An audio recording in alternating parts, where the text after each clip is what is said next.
Hello everybody, I'm JD Lopez, the host of Left Hand Right Brain. It's a free-flowing, wide-ranging conversation that I have with artists doing interesting and creative things here in Denver and beyond. We talk about their personal stories, break down their creative process, and what motivates them. Spoiler alert, it's mostly spite. We talk about all these things and more while kicking back, cracking wise, and always having a good time. You can find old episodes and everything you need to know at lefthandrightbrainpod.com. Hey, Real Nerds listeners, there's many ways you can interact with the Real Nerds podcast. You can email us at realnerds@gmail.com. You can hit us on Twitter at Real Nerds. You want to check us on Facebook? You can. Just look for Real Nerds Podcast. You want to leave us a voicemail? Just call 720-6nerds5. You want to listen to our episodes? You can check us out on Stitcher, iTunes, Spotify, and iHeartRadio. Thanks for listening and enjoy the show. Hey, this is Adventure Lounge. My name's Jagger. And I'm Zach. And we're on Real Nerds. Come check out the awesome crossover episode.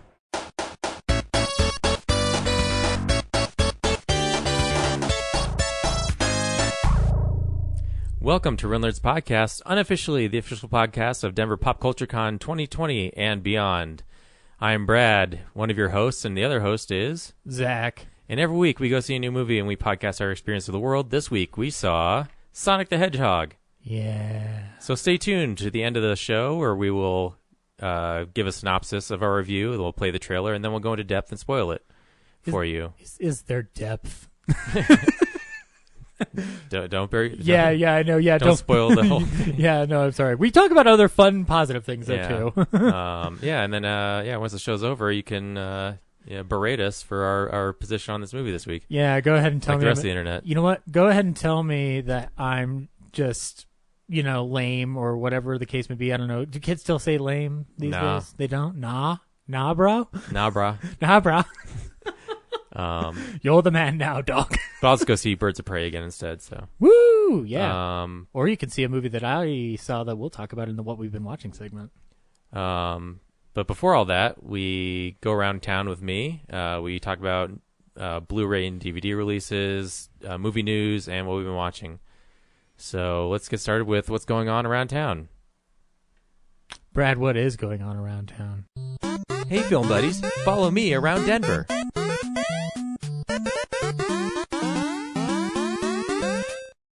This week, the Esquire Midnight is The Princess Bride. So, as you wish. That's nice. Yeah. I want to watch that in a big screen. That might be I always say, I'll go to a midnight, and then I just forget about the midnight entirely. So back when they were still doing film reels, I went to the midnight, and the reel was missing scenes because the projectionist would clip them out and take them home. Oh. Yeah. So I went and saw it, and the person I was with were just like, "Let's just go get the DVD and watch it at home." When they were doing the film reel, what was your favorite screening that you had there, in a 35 print? Would you say? Oh gosh, I don't know. I could tell you mine. Okay. Back to the Future. I got off of work one night. I worked at a movie theater, and at that point I had a closing at 11 p.m. shift. So I had an hour before the movie started, but I didn't have any money at the time, and I found a $20 bill on the ground of the parking lot not too far from my car, and I was just like, I'm going to midnight. And they had Back to the Future on film. They had the DeLoreans outside, and I think the way they were pitching it was that it was stereo sound or something like that. So it was it was a different audio quality than normally they were getting, but it was just fantastic. Just everybody was hooting and hollering and getting into the lines and whatnot. So I love Back to the Future, not as much as you, obviously, but, that was one of those experiences where I'm just man, this movie does fucking rock, hands down. I love when they have the DeLoreans out front, but it is the 30th anniversary of the third one, so they should definitely put that on the schedule this year. That'd be awesome. That reminds me. In a couple of days, you might get a note from me from, I don't know, about 150 years ago or something like that, saying that I'm in trouble, but don't come after me, and then I need you to get into a DeLorean and come after me, but then discover that I'm going to be shot in the back over a matter of $80. You're no Doc Brown, right? Yeah. I'm just going to leave you in 1885. Actually, if anything, you'll be the one who shoots me. Yeah. So, that's what's going on around town. Sweet. How about movie news? How about movie news? It's real news.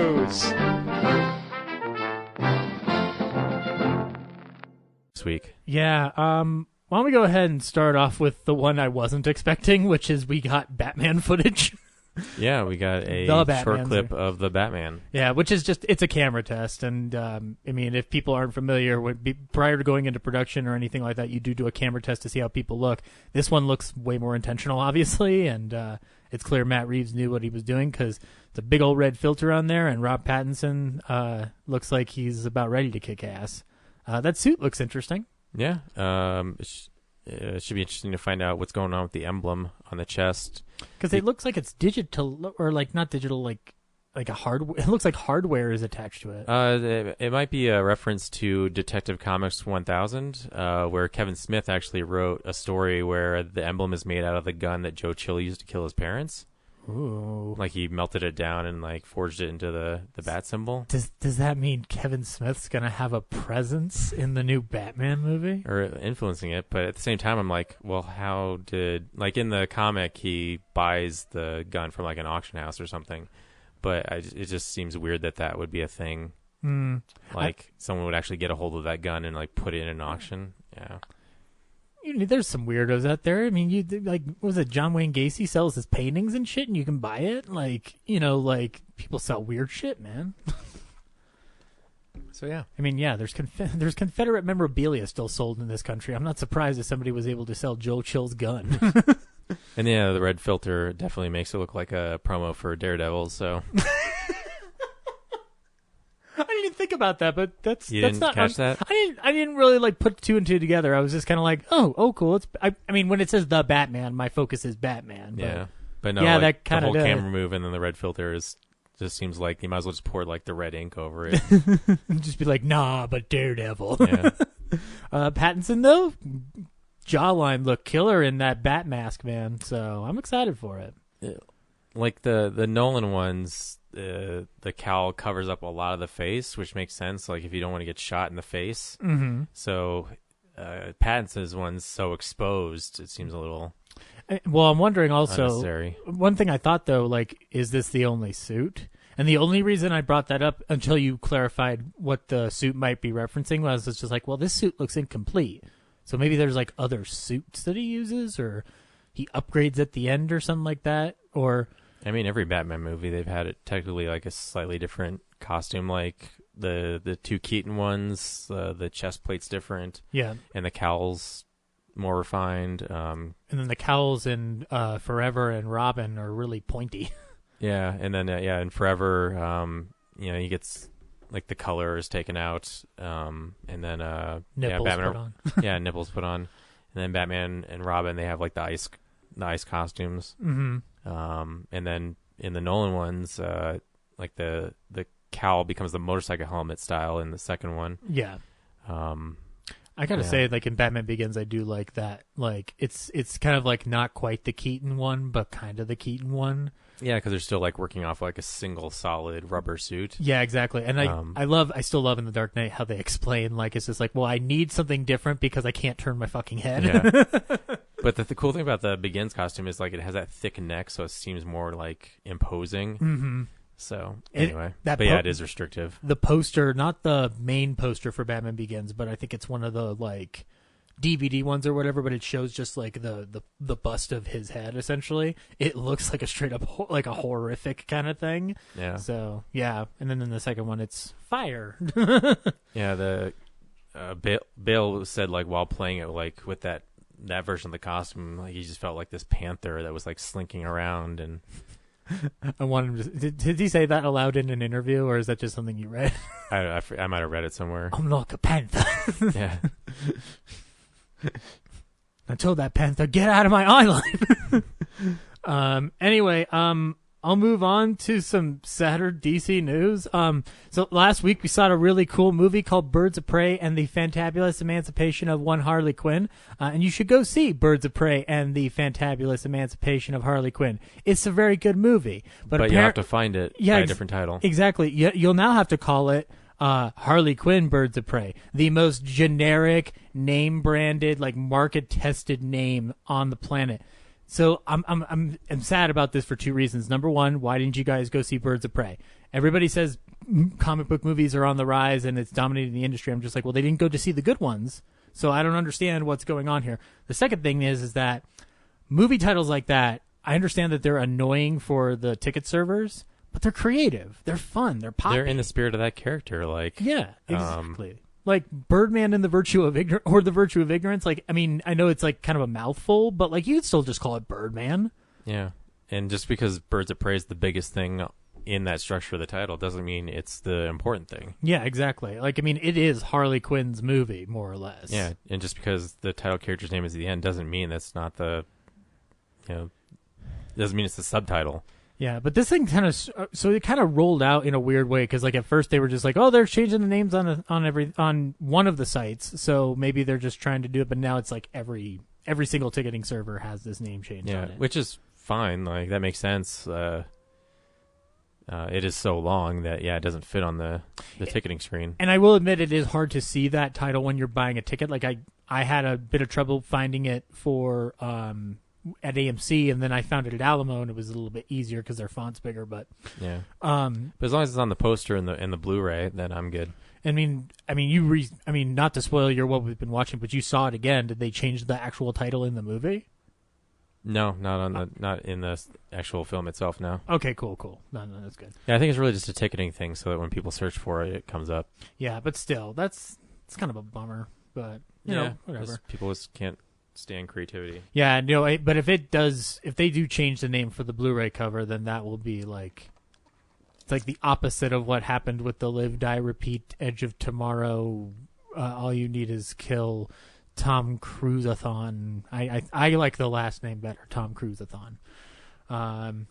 But yeah, moving on. We'll move into a different superhero universe. The Simpsons are going to do a full-on Marvel episode, and the reason I bring this up is they're going to make Kevin Feige their Thanos villain in the episode. So I'm actually very excited for that. Interesting. Yeah. Matt Selman broke the news. Been a long-time EP on that show and writer. So, it should be interesting. So we watched the Oscars last week, as we all know, and we saw history being made and whatnot. We also saw two stars of a big budget flop throw their movie under the bus when James Corden and Rebel Wilson did a joke on Cats and its visual effects, and the Visual Effects Society, rightfully so, is not very happy with what they did. The gag, if you want to look it up, it's that they are introducing the VFX category. And they basically say, like, as the stars of the film Cats, we know how important visual effects are. And this comes off the heels of their film doing a campaign, but then quietly retreating after the film was a critical and box office bomb. The Visual Effects Society was rightfully upset because, like, they worked their asses off and they retouched a lot of shit for another version that went out. That studio went out of business too, so. Yeah, and also, by the way, our film this week, the VFX company that redid Sonic, they're out of business too. So it seems like a big slap in the face to make fun of VFX. Like, I mean, I don't necessarily love VFX films all the time, but those artists work their asses off. So yeah, that's they had a big bone to pick with them, rightfully so. So here's hoping we start respecting those animators a little bit more. And then the last thing is the French Dispatch trailer came out. I know. Wes Anderson's new. It seems like a sequel to Grand Budapest Hotel. Well, it's probably a little more updated, but it keeps changing not just formats, but color palettes, and obviously it goes from like color to black and white and a couple different formats. So I'm wondering if it's vignettes. And I mean, the title seems like an anthology film, so it's like a bunch of little mini films. Yeah, I mean, there's probably going to be a main wraparound, but which is obviously the offices of the French Dispatch itself. But I'm curious to see what he does with that kind of anthology thing. Like, it's not that he gets close with the Grand Budapest Hotel, but there's an episodic nature to that film in a certain way. Yeah, but they're all connected. Yeah, exactly. Whereas this feels like they're all just separate stories. Yeah, which actually it makes sense if it's about a newspaper telling different stories. You can kind of go off of that, and it'll be fun. And it also explains why some of the stars that were previously announced aren't on the main cast, because it looks like the main cast is the people who work at the dispatch office, and then the other stars like a Christoph Waltz or a Saoirse Ronan are off to the side, is because they're probably part of the stories inside the paper. So, but it looks fun. Cannot wait. Yeah, it was great. I did have one more piece of news. Moviefone is bankrupt, and it's only being run by one employee. Okay. I don't know why. I just wanted to bring that up. This was announced today. And also, Rick Moranis is returning for Honey, I Shrunk the Kids sequel at Disney+. Congratulations. You found a way to get him by offering him probably a lot of money because he hasn't done anything beyond this for a long-ass time, except for like his country, or is it folk music? I don't know. He does music of some sort, so. But anyway, that is news. Cool. What's coming out on Blu-ray this week? DVD releases and Blu-rays.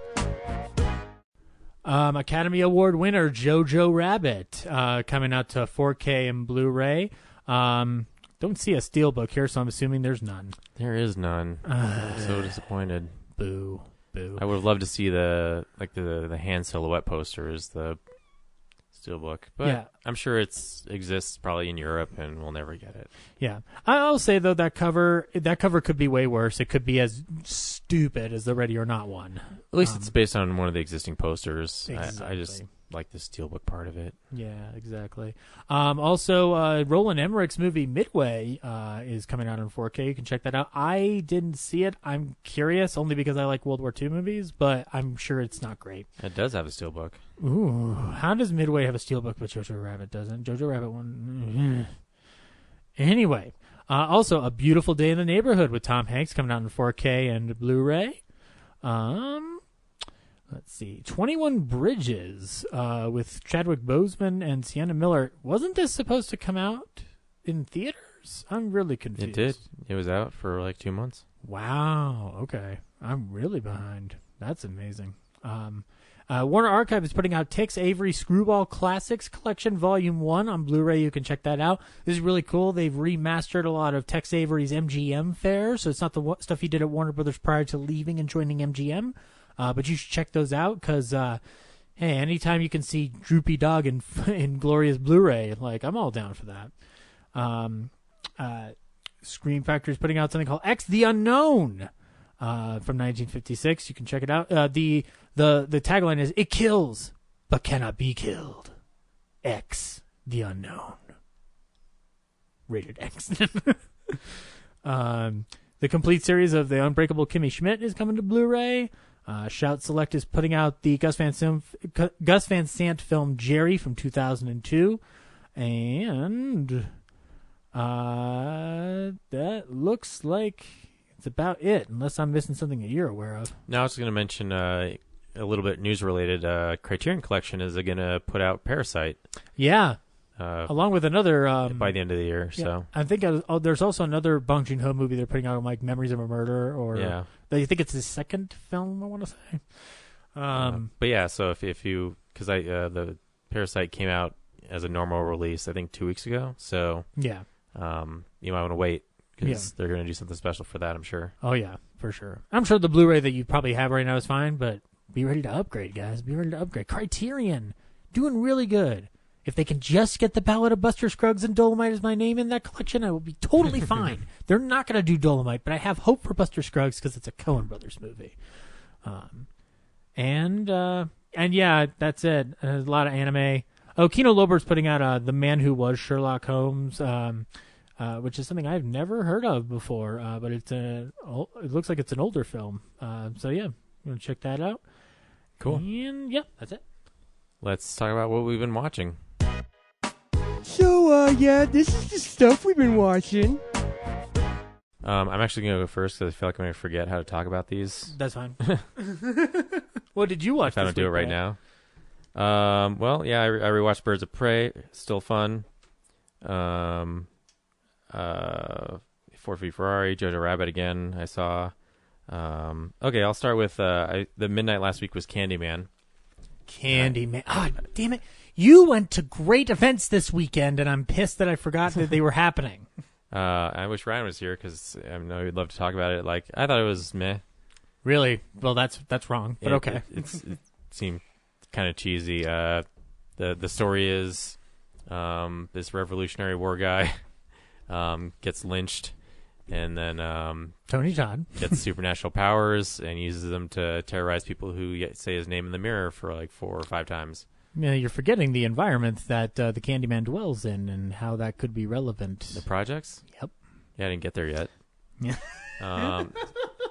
So in Virginia Madsen's like some college researcher person. Yeah, she's doing a thesis on urban legends. Yeah. Yeah, and her husband works at the college too. Mm-hmm. Anyway, she teams up and tries to explore this Candyman legend, and it ends up consuming her and ruining her life. And yeah. Pretty great movie. Yeah, it's kind of cheesy in places, especially when there's a shot of her at the end where she's like rescuing the baby out of the fire in the junkyard in front of the projects, and it like within a frame, it goes from like her hair's on fire to being completely like melted and bald in the next shot. It's a horror movie. I don't know what you want. No, I mean, I guess I could see how it would be perceived. That I mean, I rewatched it last year when I got the Scream Factory version, and I was just blown away by how effective it held up. Like, I mean, and the fact that it is telling that relevant of a story within the confines of that horror film is fantastic. And Tony Todd's fucking great. He's great in it, but and some of like the rules of the world were confusing. Like sometimes I wasn't sure like how he affected things. Like it seemed like he was either in like an ethereal universe or he was in real life at times. Like he burns up at the end in that fire, but it's like, why? Because he's usually like the scene before that. It feels like it's in her head. I don't know. I think it's kind of. I need to rewatch this one and the sequels too, but it's the curse is consuming her, so it's like things are happening around her because she's the one who said the name. Nobody else said the name. Yeah, so. I'm just like, why does what's happening to her in the real world affecting him? But then once she kills him, though, spoilers for Candyman, she becomes the Candyman of sorts. But yeah, right on, cool. Yeah, Glad we got to see it on the big screen, though. I'm sure it looked pretty good. Yeah, I guess for a 1992 movie. Yeah. I did. I actually won a free pass in trivia. Because I actually knew like a tangential answer to a question. So not having ever seen Candyman before, I was able to win at trivia. The guy just said like, what's this? There's a character in this movie that is in another movie from 1991. And then what was the answer? Sounds of the Lambs. Okay. Yeah. Which is pretty interesting. I forget what character it is though. The other thing I watched, I saw the Oscar shorts. Live action and animation, and there's not really much to say. I didn't enjoy most of them. And then for the live action ones, the guy who introduced it said like, don't worry, unlike last year, these aren't as depressing and soul crushing as last year's. Well, because last year's lineup was depressing. And he was fucking lying. They were really? still depressing and soul crushing. I still haven't watched it yet, but man, like really, like even worse maybe than last year, or I mean, I'm not expecting you to remember every short from last year. Yeah, the general feeling is about the same. It's just like the world is bleak and depressing. Well, it is. Like one of them was this family is living in an apartment in New York, and they start spying on the family across the street, and the family across the street, like initially their life seems amazing because they're young and they're partying, and the family that we come in on for the story, like they have kids and they're getting old, and they're just kind of look longingly at what's going on across the way. And as they go through the next couple of months, they see that relationship deteriorate because the boyfriend has cancer, or the husband has cancer. Oh. And then they see like how great their life really is. But another one was like the human trafficking one, where you think it's just an orphanage at first, and then the orphanage is selling the girls to people, and then they try to escape and they get caught again, and then they start a fire in their cells and they kill themselves. So that was depressing too. That was Syria. The Neighbor's Window was the other one I was talking about. So these are all the live action ones. I forget like the other three. Yeah, the world's bleak. The one that won I think was Brotherhood, right? Yeah. That was the best Oscar one. Yeah. Yeah, and that one was like there's this family, and the son I guess was in ISIS, and he comes home, and then I nodded off a little bit in it, but I kind of got the gist that the dad ratted him out, and so they ended up coming and like kidnapping not just him but also his brothers. Mm-hmm. So that's sad. Yeah. Animation wise, I really like Kit Bull, which That's is the the Pixar only one. That's one of them I haven't seen. Like the only one I've seen is Hair Love because it was promoted all over the place. Yeah, I actually fell asleep a little bit in that one, so I don't know how it ended. You can watch it online, I'm sure. 'Cause Yeah. that's how I was able to find it. But Kit Bull was really cute, but it's also a Pixar one, so. And it's not a traditional Pixar one, from what I've been told. Like it's not like because it was from their like animation development program. Yeah, it's like a development thing. Yeah. And then I forget what the other ones were. I'm sure there's a list somewhere. I just read off it. But anyway, yeah, I saw those and they're all right. And I watched. Speaking of Batman, I watched Good Time, which I thought was okay. I feel like it ends really abruptly. Like the movie goes through so many twists and turns to try and solve. So the story of Good Time is there's these two brothers. Pattinson plays the one who's leading the heist schemes, and then he's got a brother who is mentally challenged. He's played by Benny Safdie, I think. Yeah, one of the directors. Yeah, one of the Safdies. Yeah. So they rob a bank fairly easily, but the bank puts in like a color charge in the bag, so they get caught. Except Pattinson is able to run away while his brother gets arrested and thrown in prison. And he gets beat up in prison and gets put into a hospital. Mm-hmm. And so Pattinson, fearing obviously he's not going to do well. So Pattinson does everything he can to try to get him out. He doesn't have enough money from the stuff they stole to provide bail, so he starts grifting his girlfriend and all these other people throughout the night. And then, so all these they get, like, go to an amusement park to try to find some cash that was stowed away from a drug deal. Mm-hmm. And like everything goes wrong. And he's terrible. He takes advantage of people left and right. Yeah. And gets caught in the end, and it just feels like it's just out of like just the pacing. Like everything seems so slow, and then all of a sudden, after everything's done, he just walks out of his apartment and gets caught. Well, there's an angle on it that it's because he finally comes to the realization that he's not good for his brother, and he needs to flat out just separate himself from that equation, so that way his brother can succeed with the group at the very beginning that his brother is a part of or being asked to join for mentally disabled people. So thematically, I like the film, but I have not watched it since Henry and I went to go see it, primarily because it gave me anxiety. Not too dissimilar from how Uncut Gems gave me anxiety. So yeah, it's definitely a visceral movie. I still don't understand the title. Because they're having a good time. Like it's doesn't seem like a good time to me. It's ironic. Very ironic. Like he does nothing good. No.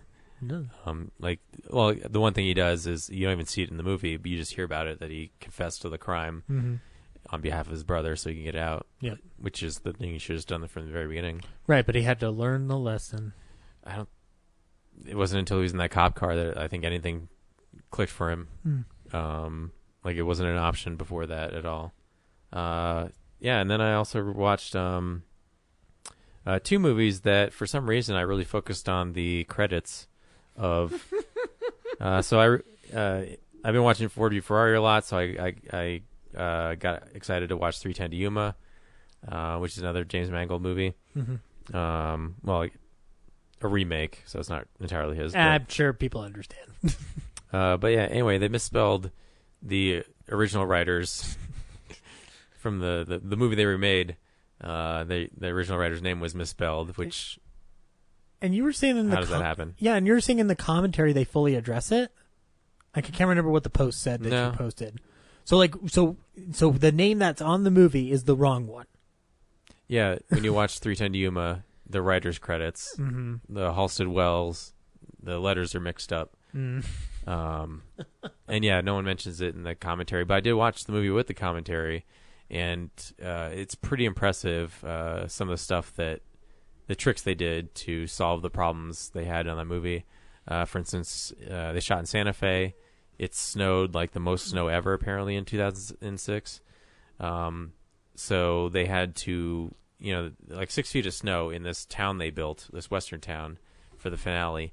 And, James Mangold says that if you turn the camera like 45 degrees any direction from where you're watching, there's just piles of snow. And they were constantly shoveling and clearing. Wow. And there are like as they're running to the train, if you look in the background, there's certain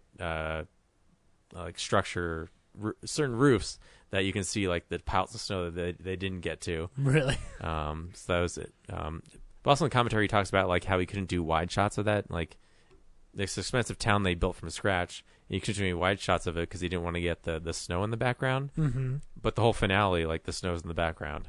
Yeah. So I'm like, you should have just done the wide shots, man. Like I wasn't even thinking about the weather throughout the whole movie. Yeah, it may be a situation where you could even readjust the story a little bit. I don't know. And then there's some like day for night stuff where, there's whole scenes that feel like it's in daytime, and he talks about they shot it at night.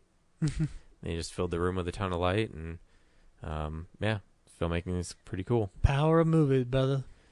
And then I also watched Bottle Rocket, where this one's a little more understandable because it's an indie movie, but so in the credits of Bottle Rocket, meticulous, like very specific Wes Anderson, he kind of has a signature font from that era, and somehow it flip-flops in the credits. So, it'll show the director of photography, and then the next one will have the font Myriad used.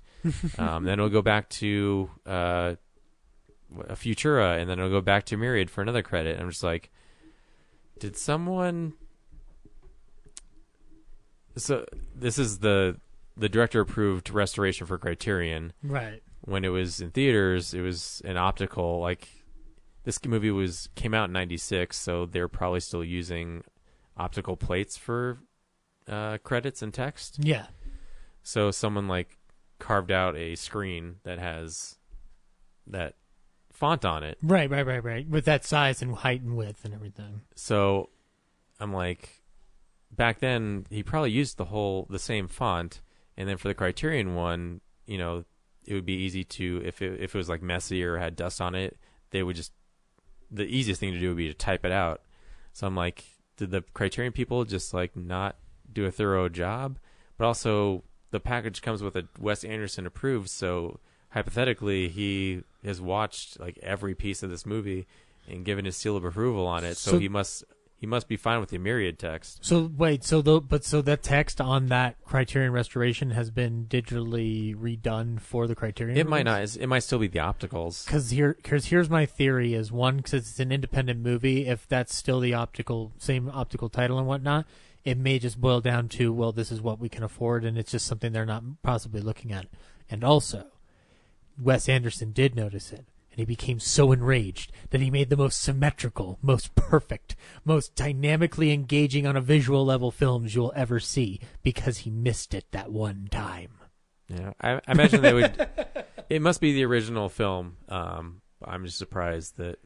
Yeah, it's a it is goof. that way. It's yeah. a goof.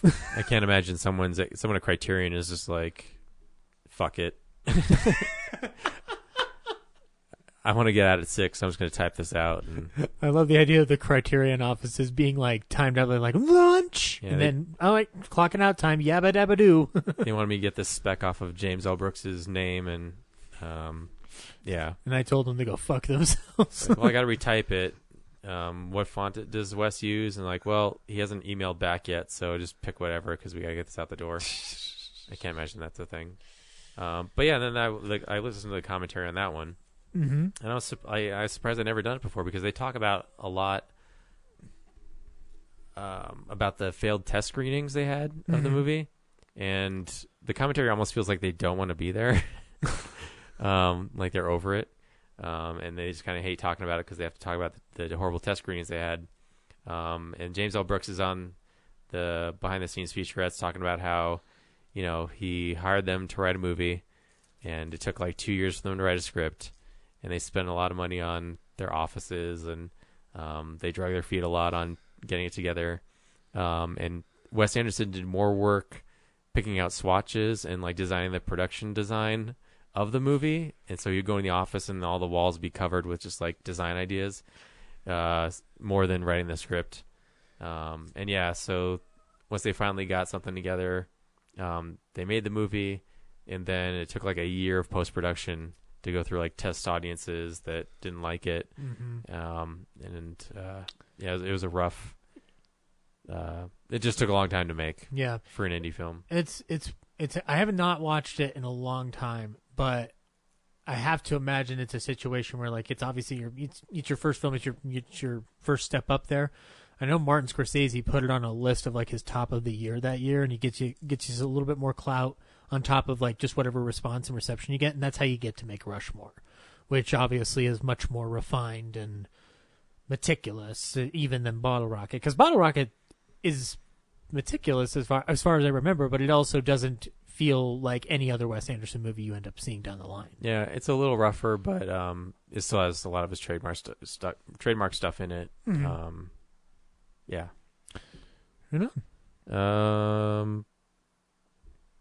Yeah, that's it for me, I think. Okay. Yep. What'd you watch? Well, I didn't talk about it last week, but I did watch Color Out of Space, the return of Richard Stanley to the filmmaking world. Yeah, I really, really liked the movie, but I am fully aware that my love of that movie is on a bit of a biased curb, because it's amazing that they gave Richard Stanley a ton of money to make a Lovecraft movie with Nicolas Cage doing whatever he wanted. And I applaud that decision, because that was the best decision you could make. I thought the movie was fantastic. It's weird. It seems like it's the most mainstream of Richard Stanley's work, and that seems like an insult to it, because it's still working off of Lovecraftian, themes and visuals and stuff. And like this, and the story is, if you don't know the story, it's the family living out on a farm, and then a meteor hits and it starts consuming them and driving them all mad, and people meld with other people, and people go mad, and Nicolas Cage has alpacas. It's pretty cool. I mean, like, I like the idea of it's a family who has actively decided to retreat from the material world, but they still have all their material baggage with them. And Nicolas Cage, like, I read some reviews where they're saying, like, well, Nicolas Cage is just doing his nuts thing and it's getting tiring. And I'm like, no, he's a dorky dad who then goes nuts. That's the point of the story that's being told. So it's actually like, it sucks because Nicolas Cage has this reputation behind him from bad movies and like over the top performances that when he is doing the correct thing, people can't recognize it. Like in Mandy, the two kind of meld really well together because that's what the purpose of the movie is. In Color Out of Space, it's easy to blur that line. But I also love the finale. I loved how it just went bananas. And just there's a wonderful homage to The Thing in there with a lot of alpacas mutating into shit. So that's pretty cool. But yeah, I would definitely check it out on VOD if you get the 4K disc. Just crank that sucker on late at night and just embrace the madness. But moving on to stuff I saw this week, I finally rewatched Bride of Reanimator, which is the sequel to Stuart Gordon's Reanimator. I had never seen the sequel before, nor have I seen the third one yet. I will see that one soon. But Bride of Reanimator, it's fine. It's a sequel to Reanimator. I like watching Jeffrey Combs do his Dr. Frankenstein stick in the form of Herbert West. But what's funny about this, Brad, have you seen it before at all? Have you seen the first one at all? I did, but I don't remember it well at all. Okay, to quickly recap Reanimator, Herbert West and his partner Dan try to make dead bodies come back to life with Herbert West serum, and chaos ensues, and they end up murdering a bunch of people, and then a headless doctor who is trying to steal Herbert West's ideas goes mad and tries to push other dead people out on on Herbert West and Combs and just create madness. And it ends with Dan's fiance or Dan's girlfriend character dying and him trying to bring him back to life, but cuts to credits, so we don't see the full result. The Bride of the Reanimator opens in I'm assuming a war zone in either Vietnam or in South America. In either case, it looks like a Rambo movie, and they're doing Reanimator shit in what I'm assuming is a Rambo movie. There's a great 5-minute sequence of them like trying to revive soldiers as part of their test, like soldiers who are wounded and never dead. They'll put the serum in, see how they react to it, and then when they don't react correctly, Herbert West just shoots him in the head and just says, like, well, that's another soldier that didn't work for our purposes. But I guess basically Herbert West comes to a discovery about something else regarding the experiment, so they just leave the Rambo setting and just go back to the hospital scenes of America. And the rest of the movie is them trying to create a life out of various body parts with Herbert West serum, all while being tracked down by a detective whose wife was one of the dead people that Herbert West brought back to life in the first movie. There's a third one called Beyond Reanimator, and I don't know how. I'm curious to see how it ends up because Herbert West is crushed to death at the end of this one. But Ryan told me that it was not as good going in, and he's not wrong. I think that the finale is fantastic in the sense that the director of it is Brian Usna, the guy who did Society, and a lot of ideas visually in terms of creatures that are like different body parts that are kind of like just, creating like ridiculous creations ends up being perfected in Society, where it's a bunch of rich waspy aliens that meld together in goo and have orgies. So, I recommend Bride of a Reanimator. It's on Prime, so it's free. You're not losing any money over it. I personally would love to get the Blu-ray of it and listen to some commentaries on it if there are any. I went to the Alamo and I saw Come to Daddy, which is the new Elijah Wood movie from Ant Timpson, who directed Turbo Kid. Come to Daddy, it's about Elijah Wood plays this kind of privileged kid who gets invited to visit his father, who lives out in the middle of like I want to say it's like a coast home, like it's like off the coast of something, but it's like buried deep in the woods in the East Coast. And he gets there and his father's kind of weird, is acting strange, as if though the son, he doesn't actually know his son, and he doesn't know that that's his son, or something's off when he's interacting with his dad. And then there's a thing that happens halfway through, or I want to say actually about 20 minutes in, that kind of changes the whole intent of the movie. It's pretty good, and I like the sense of humor that it has. Like, it's kind of like a pulpy, kind of like grimy mess of a movie. And Elijah Wood is fantastic in it. My problem is that the last 20 minutes of the film peter out a bit, and a lot of the impact that was there at the midway point is already gone, but there's still some really inventive kills in the movie, not the least of which is one that involves essentially a monologue while walking down an empty road, and it's pretty fascinating. And in terms of what it's trying to do as a story about a son reconnecting with his estranged father, it seems more mature than it should be. So it's kind of like the height of the thematic element doesn't match the movie they're trying to make. But it's worth it. I'd check it out. It's one of the Fantastic Fest selections that they did. I did 2 fitness cinema sessions. One was on Ghost Rider from 2007. I had not seen this in a while. I kind of go back to it every so often thinking, well, maybe this isn't as bad as I remember it was. And then I'm always proven wrong. This is the Nick Cage that I don't like. Spirit of Vengeance is way more fun than this one. But I got to burn a bunch of calories on it. And then today I did a fitness cinema session on The Notebook, which I had not seen in a long ass time. And I actually enjoyed it a lot more than I did the first time. It's a melodramatic period romance film. Doesn't really, its purpose is quite clear of what it's trying to do. But I like the performances of all the actors involved in that movie. So they're almost elevating the material beyond what it should be.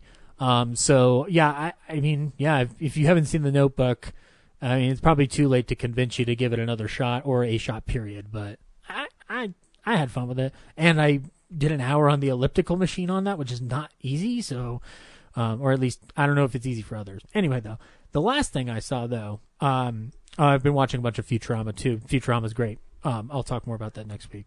But the last thing that I want to talk about is hands down the greatest thing I saw this week. Hands down, like even better than Come to Daddy, even better than anything I've just been talking about. Because I watched Frogs from 1972. It's on a Scream Factory double feature disc. Ryan preempted me with this, saying that this movie was goofy, and I think he was underselling it. And I want to dedicate this review to Ryan, because what I'm about to tell you is that Frogs is a story that could only be told in mafia language. The story of the film is that Sam Elliott, a young mustacheless Sam Elliott, is finds his way into the lives of this rich Southern family where the patriarch is Oscar-winning actor Ray Milland, and the character he plays, Jason Crockett, is a crazy Southern man who's lost the use of his legs and does not like the sound of the noise that the frogs make in his around his big ass Southern mansion. So he's been instructing all of his employees to poison the frogs in the surrounding areas around his swamp nonsense. Sam Elliott, right, as a nature photographer, says, "Hey, that's not a good idea because you're going to hurt a bunch of other animals in the process, right?" And Ray Milland says, "Shut up, boy." And then basically, nature starts hitting back, but it takes a while. And when it takes a while, you get to learn all the different pointless lives of this Southern gentry that is going down the tubes. There are characters in this film that are connected to each other that I didn't put together until an hour into this 90-minute movie. So, like, the lineage is ridiculous and convoluted and doesn't matter. So, one by one, frogs are basically commanding the forces of other animals around to kill people in a way that I think is very clever. In a mafia movie where essentially they go to, rough up a shopkeep and tell them that you're going to pay us money for protection. And then they say, well, why would I do that? And they go, well, sometimes accidents happen. And that's exactly what these animals rely on in order to get their revenge, because every one of the humans in this movie flat out meets their demise because they either trip, manage to get stuck in somewhere where accidents can happen, like poison bottles are dropped on the ground that mix and create a chemical gas, or just the fact that, you accidentally stumble upon a gator and you wrestle that gator. And by the way, you can see that the mouth is shut on that gator with one of those ties so that you could properly wrestle it. Like, that's the beauty of a Blu-ray transfer. And then when it's all said and done, Sam Elliott and the remaining family members that aren't jerks get away. And we are left alone with Ray Milland, the man who poisoned the environment to start with. Now, up to this point, the frogs haven't really been in on the killing themselves. They've been kind of like the generals, and like snakes and spiders and alligators are their army. And at the end, Jason Crockett, left alone in his house listening to old-timey propaganda America nonsense records, suddenly the frogs start coming through the windows, stopping his music, and one by one proceed to knock him out of his wheelchair and just consume him. And cut to the end. Movie was fucking fun. It's not great. A lot of fun. It's one of those it's so bad it's good movies, like, hands down. And in the grand scheme of a Nature Strikes Back kind of movie, and this is pre-Jaws, by the way, so it's not even like it doesn't even go off of the Jaws momentum of like when animals attack. This is just straight up an ecological message, but it doesn't work because a lot of the footage is like B-roll of these animals before they start combining it somehow with a minor effect that can kill the actor on screen. But it's admirable, and like I would totally rewatch it again. And as far as Blu-ray transfers go, it's Scream Factory. They do a great job. The print on this must have been terrible because I freeze-framed 3 different times where you could see a break in the film or the tape in the film to connect broken parts of the film. And I have pictures, and I'll post them on the Instagram page. But yeah, Frogs. Wonderful time. I really want to do a commentary on it. It's a lot of fun. So yeah, and that's all I watched this week. Actually, forgot. I'm so movie centric. I watched TV shows too. I watched the 4th season of Better Call Saul. Oh. And yeah, so we're finally getting to the good part where like the show's been good already, but we're finally seeing him like really get into becoming Saul Goodman. Yeah, where he's like finally taking in form. Breaking Bad. So yeah, that's pretty good. Like he really like starts to like play people and fake sincerity with a lot of people, and it's really kind of shocking.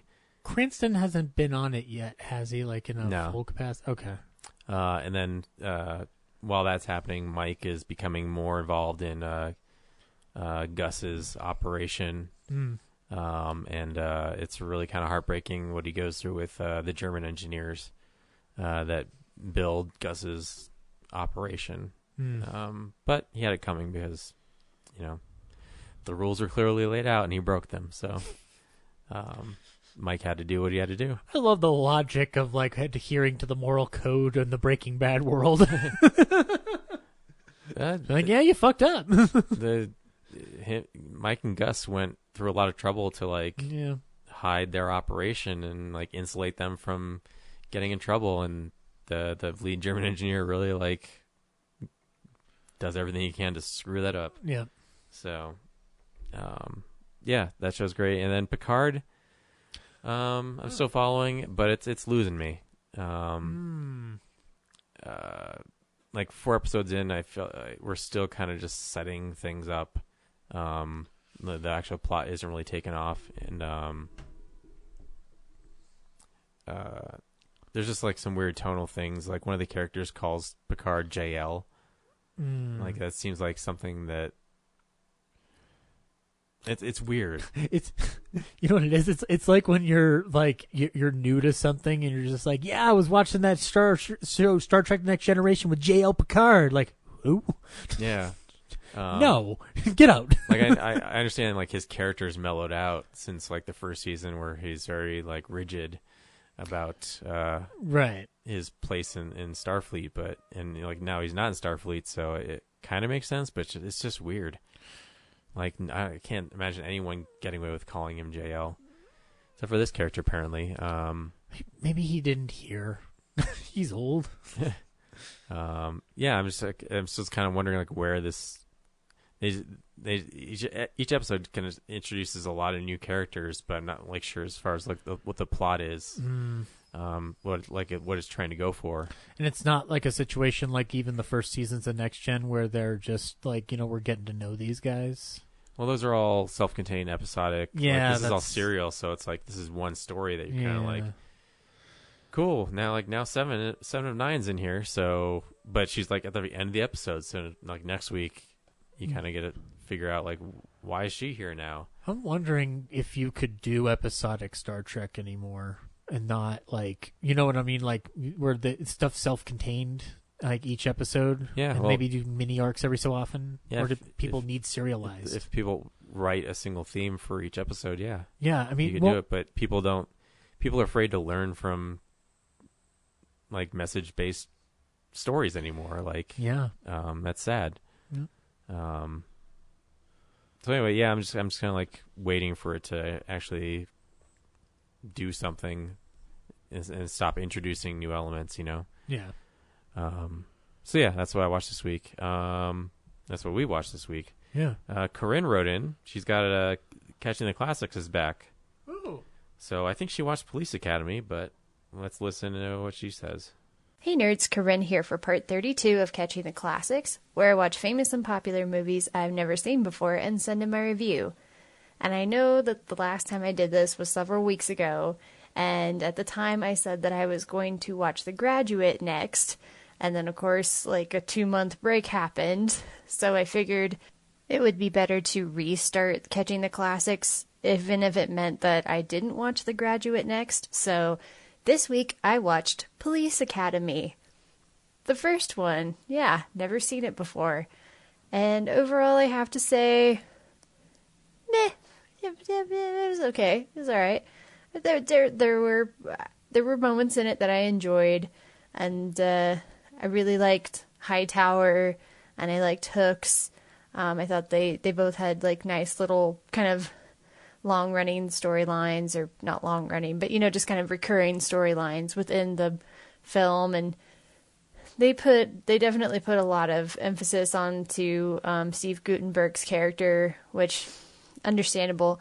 I thought it was interesting that Kim Cattrall got first billing, and her character doesn't really do much. Like, even as like a love interest for, Steve Guttenberg's character, Mahoney. I said his name so much, I can't believe I forgot it. But, even as a love interest for Mahoney, she didn't seem to be in the movie that much. It was kind of bizarre. But, and the whole, like, the reoccurring things with the different little side characters. So, there were definitely good bits, and didn't really care for the whole commandant gets, like, a blowjob or something from a hooker during the presentation. That was just gross. On the whole, like, I thought it was an okay movie. The whole thing at the beginning where it's like, they've opened it up to everyone, and I'm, anybody of any sex, gender, or race, and I'm like, okay, I can understand why they have limitations on weight. Maybe not weight itself, but just like they need people who are physically fit. So it's like, if you can't complete the physical aspects of the academy, then obviously you can't be a police officer. But if they were previously not letting people become police officers based on their race or their sex/gender, then that is a huge discrimination problem, and they deserve to get sued. So anyway, overall, I'd give it 3 out of 5 stars. And I would be willing to watch some of the sequels. So if any of you have an idea of which of the sequels I should watch, like if there is one of them that's better than the others, let me know, because I would be willing to watch more. I think this was a good way of like setting up different characters that I would like to see later, but maybe not in the police academy setting so much. But yeah, so yeah, 3 stars. Next time, I think I'm going to do Guess Who's Coming to Dinner. I found it on Netflix earlier, didn't realize it was on there, so I think I'm going to do that next, because I kind of need a little bit of a drama since I've done 2 police-related comedies in a row, so yeah.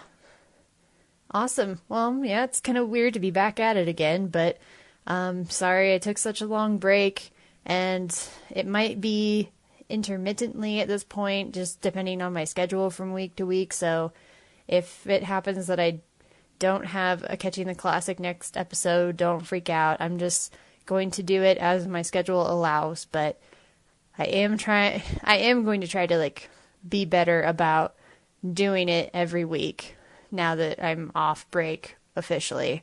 So awesome. Thanks, nerds, and talk to you all soon. Bye. Well, Corinne, you could listen to a couple weeks back when I talked about watching the other Police Academy movies. And if you want to save the trouble of that, I will tell you that it is much like the Marvel Cinematic Universe. You have to watch everything in order to understand what's happening at the finale. Nope. Don't listen to him. He's wrong. I will tell you that Callahan isn't in the second one because they have Tackleberry fall in love with a very similar character who's not her. I need to rewatch these movies. Bobcat Goldthwait is in 2 and 3. David Spade's in 4 as a skateboarding punk.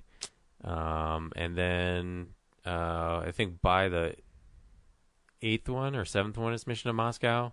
It's just Hightower, Tackleberry. I forget what Michael Winslow's character's name. I think that's it. I think I'm forgetting someone. Yeah. At any rate, her next review on Guess Who's Coming to Dinner, I will be looking forward to, because that's a great movie. It's a fantastic movie.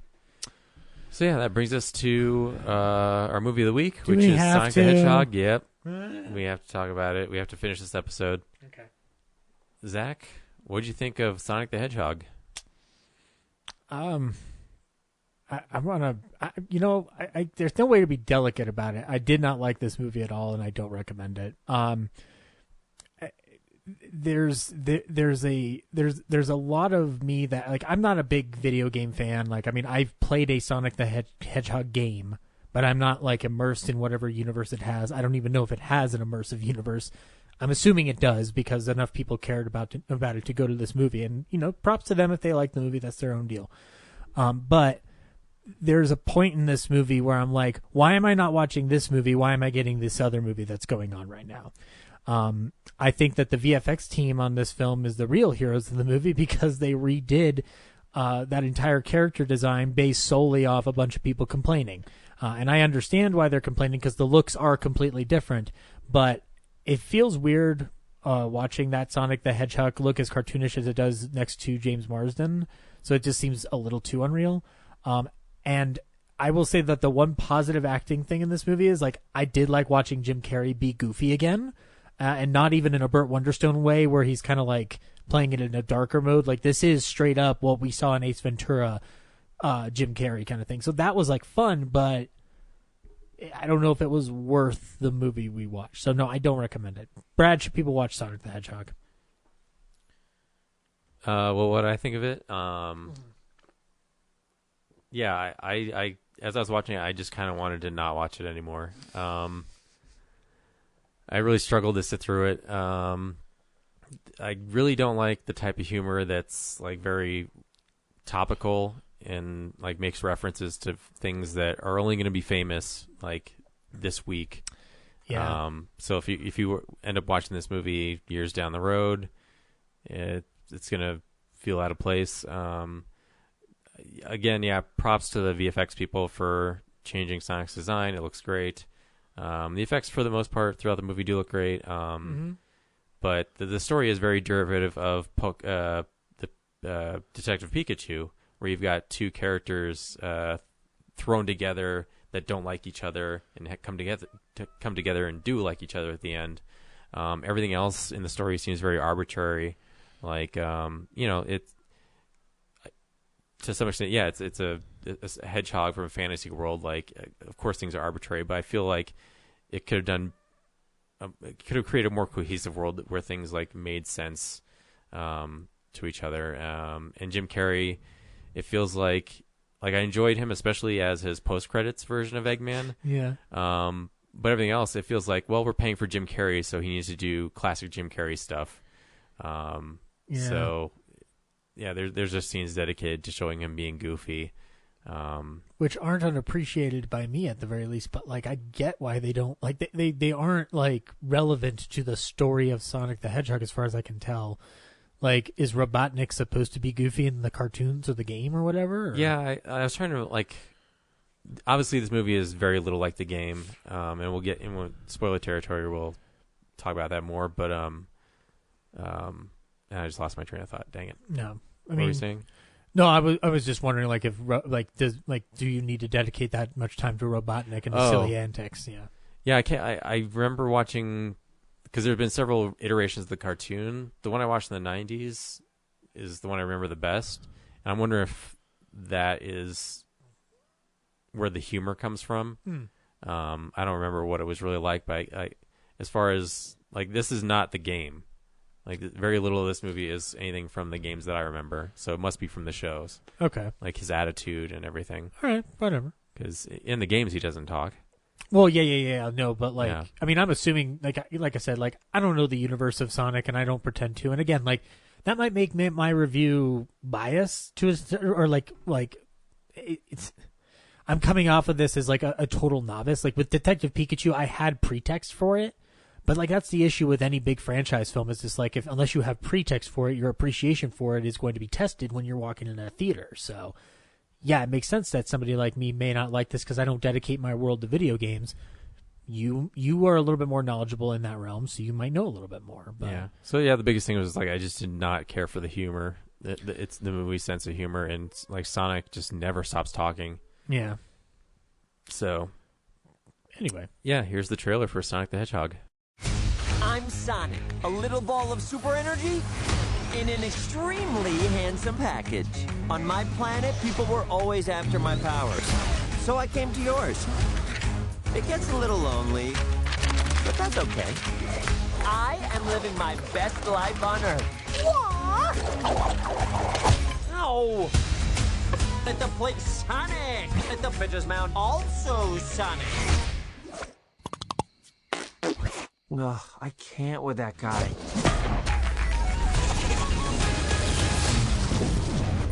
Uh-oh.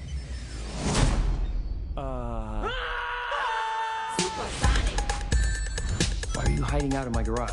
They're coming for me! If they steal my power, they could conquer the universe. You have to help me. No, I don't. Please, it's life or death. Good morning, my rural chum. Mr. Dr. Robotnik, I'm going to give you 5 seconds to tell me where it is. Wait! Don't hurt him! Road trip? This can't be happening to me. Oh my god, stop the car right now! What? The world's largest rubber band ball? We gotta see it! No, this is not some fun family road trip. You're right. It was lame. Gift shop was cool, though.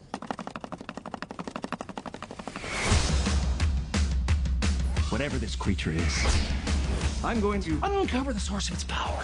Yeah, hey.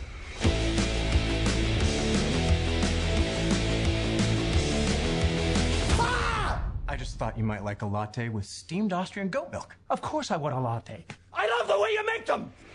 We gotta lay low. Let me show you how it's done. So should we get out of here? Yeah, time to go. I always want to do this. Nailed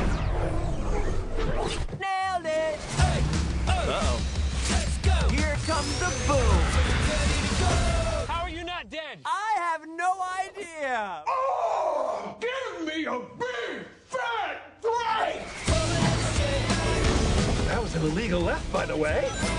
Aw, this one is cute. Let's keep him. Oh, come on! You've got car insurance, right? Why would you throw your life away for this silly little alien? Good time. He's my friend. Let's go! This is my power. And I'm using it to protect my friends. Let's go! Let's go! So, you're supposed to be Tom's best friend that he won't shut up about. Well, I don't see the appeal. That is very gross. Let's go! So I got really excited when the movie starts out in Green Hill Zone. Yeah. Why am I It's- not watching that movie, Brad? That's the movie I want. Yeah. Why? Um, There's like an eagle bird thing or whatever. But then I you don't know. find out Sonic's adoptive mom is an owl. Which, hey, cool. I don't care. They're in a world, not the one I inhabit, but a world, a whole brand new world. And then his mom says, like, there's these things that want to take your rings from you and harness your power. Oh, no, they want to take your special power that you've been born with. So here's a bunch of rings, and you can use them as teleportation devices and just, stay on the move. Yeah. And And, then he ends up on Earth. In the game, he clicks the rings to just stay alive. Like, they're not portals, so I'm like, that's an interesting change. Is that the game? Or is that on the show at all? Or I don't remember the show. Okay. But the game, when you run out of rings, you die. Yeah. And you have to start over. So I'm like, turning them into a teleportation device is interesting. He hides out in Montana. He teleports to Montana when he's young. He hides there, and he's lonely, but he's afraid to get close to anyone. So he just tangentially picks a family, James Marsden's family, and watches TV through the window. Yeah. He's basically a stalker. Yeah, which is I'll say this on the film, there's a part of me that's watching all this unfold where he's narrating the lives of James Marsden and Tika Sumner's characters, and I'm just like, okay, I don't necessarily want that movie, but it's 10 times more interesting than what I'm pretty sure this is going to go down with, and it turns out to be that story that I thought of, which is it's the movie Hop, where James Marsden has to travel with a CGI character to get them to their destinations, whatever they may be. In Hop, it seems much more inventive because it's the Easter Bunny who wants to be a rock star. In this, it's getting him to San Francisco because his ring bag got lost when James Marsden tranquilized him when he was trying to make a transport to a mushroom planet. So Sonic creates a power surge that alerts the government. Yeah, that's right. Yeah, and Dr. Robotnik, which is very brought little in backstory. He's brought in begrudgingly by the government. Yeah, apparently he's been working with the government. He's just a random scientist. He has a clear superiority complex. Cannot stand anybody. A lot of childhood issues. James Marsden helps Sonic lose his rings. They have to go to San Francisco because it must have been at the Amherst the Tower. location with the most tax credits. Yeah, for the movie. I thought it's something for Robotnik though, because he's one of those guys who can't stand bullies. Like, well, you either die a hero or you live long enough to see yourself become the villain, because that's basically what he becomes. He becomes a bully himself. Oh yeah, yeah. So it's but yeah, I mean, yeah, the humor is. I like irreverence, but it just feels like this is really forced. Like, I know we were complaining a little bit about the humor in Doolittle, but there's like a understanding of like, this is clearly for kids. I can't remember specifics after 4 or 5 days. Yeah, I saw it. So, but I'm like, see, that's the thing. Neither can I. But I'm just like, but I remember there were moments in the film where Ben Schwartz as Sonic, which in defense of Schwartz, he's giving an okay performance considering what he's got to do with the material he's given. Because I know Ben Schwartz is funny. I've heard him. And that's his shtick. Him doing that, like, kind of, annoying guy, that's his shtick. He did that on Parks and Rec. He's done that on podcasts that I've listened to. I know he can do it, and that's one of the things that he's talented with. But I was just like, but these jokes just seem really pointless. Yeah, and a lot of the conversations between him and Marston are just like how they've wronged each other. Yeah, like, and then in the middle of the movie, they decide to recreate the movie The Bucket List all inside a really weird, rough and towdy bar, and yeah, they ape the Quicksilver scene from X-Men. No, they do that twice. They do that twice in this movie. And there's like, here's a joke I remember. Because of that Quicksilver gag, he's like, fixing everything so that it'll all go back to normal. And a guy is wrapped up in toilet paper, and he's a toilet paper mummy. Now, I'm not against a toilet paper mummy joke. That's funny, but it's just like, okay, like, is this supposed... I'm not sure if, like, I don't know what Sonic the Hedgehog as a movie is trying to do to get on my side. But again, I may not be the audience for this movie. Like, it's okay if you like this movie. It's not like a crime against humanity or whatever. Yeah, it's fine. If it's like most... like safe kids movies. Yeah, and I mean, like, I'm just trying to understand, like, I guess I'm trying to understand where the appeal is, like, from a trying to middle ground and be like, okay, like, what is this, the cartoon? Because if it is the cartoon, maybe I can rewatch it with that in mind, and maybe watch some of the cartoon and be like, okay, maybe it's on the right track or whatever. But if I'm looking at it objectively as like, if I, like, let's say my nephew's old enough to go see this movie and I take him, like, I'm not going to take him to this movie. Like, I would objectively not want to do that. Like, my sister could choose to do that. I won't. It's all like very surface level. Like, they do try to put in like this emotional core where Sonic is so lonely he just wishes he had a best friend. Yeah, which, I mean, like, it's not terrible to have that. It's just, why is this in the Sonic movie? Like, why is he not in his weird alien world doing adventures there? Yeah, I wish, you start the movie with that world. Why not go back to that for the finale? Yeah. Like write your script so he has to go home. Yeah. Otherwise, you might as well just, like, not even have that prologue. Yeah, exactly. Like, it has almost no effect on most of the plot of the movie. Yeah, and, like, so the road trip movie... I guess I understand from the perspective of, like, well, how do you do a live-action Sonic movie? But here's my ultimate question. Did you need a live-action Sonic movie? Why didn't you just do a CGI cartoon movie? Like, Paramount has their animation arm. I know they're not really doing well with properties. That might have been a great way to go. Yeah, it's not like Sonic looks hedgehog accurate. Yeah, no.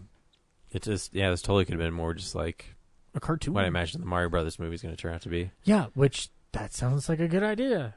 So yeah, I don't know. Like, But hey, I guess they made the right decision because it made a bunch of money this weekend. yeah, no. Again, like People turned out for it. yeah, if you like the movie, that's cool. I guess we're just on the page of we didn't get it. Yeah, I was just annoyed with the humor most of the time. Just like, oh god, that joke. Yeah, Like, he has chili farts. Okay, cool. yeah, and I genuinely recommend the movie Hop over this. And Hop's not a great movie either, but I mean, it's 10 times more enjoyable. So, yeah, I don't know. I feel bad for James Marsden. Like, he's in The Notebook too, and he's like the guy that gets turned away in favor of Ryan Gosling. So I'm just like, is James Marsden just really good at being the guy that nobody wants? Because that sucks. Like, somebody should give him a really cool role to do. And also, this film, like, the whole time, and I granted this is kind of like a point against it going in, but the whole time I'm watching the animation and Sonic and that redesign, like, and it looks cool. Like I said, it looks cool, but I'm just like, man, like, this didn't change anything. That redesign changes nothing from this movie. So I don't understand what battle was won. Like, there's no battle that was won with that redesign happening. Like, if anything, if that original design stayed in there and then this movie comes out, it probably would have still made the same amount of money because people would have just gotten used to the look of Sonic in that new way. So, I don't know. Anyway, next week we're seeing The Invisible Man comes out next week, sir. Okay. Well, wait, no. So what's the bigger movie that's coming out? The Invisible Man is a big movie, but that's not this week. That's the following week. Next week is. Yeah, I guess there's not a lot of stuff next week. I guess the Call of the Wild. Do you want to do Call of the Wild? I think maybe Ryan will want to see The Boy too, but if he's not going to be in these episodes, I'm not going to pick that one. I mean, I'll check out The Boy 2, but I need to check out The Boy 1. I have not seen The Boy 1. Maybe Emma. I don't know. Oh, Emma. That might be fun. Get Corinne to come on and talk about it. But yeah, the Invisible Man is the following week. Yeah, so. Invisible Man is the following week. That is a big release that week, Brad. It is the biggest one that week. It's Lee Wannell. And then onward Universal after Horror. that. So yeah, I guess we'll figure it out. Yeah, we'll figure it out. We always do on the show. We find a way to see any kind of movie. Heck, we just reviewed one. But yeah, until next week. Bye.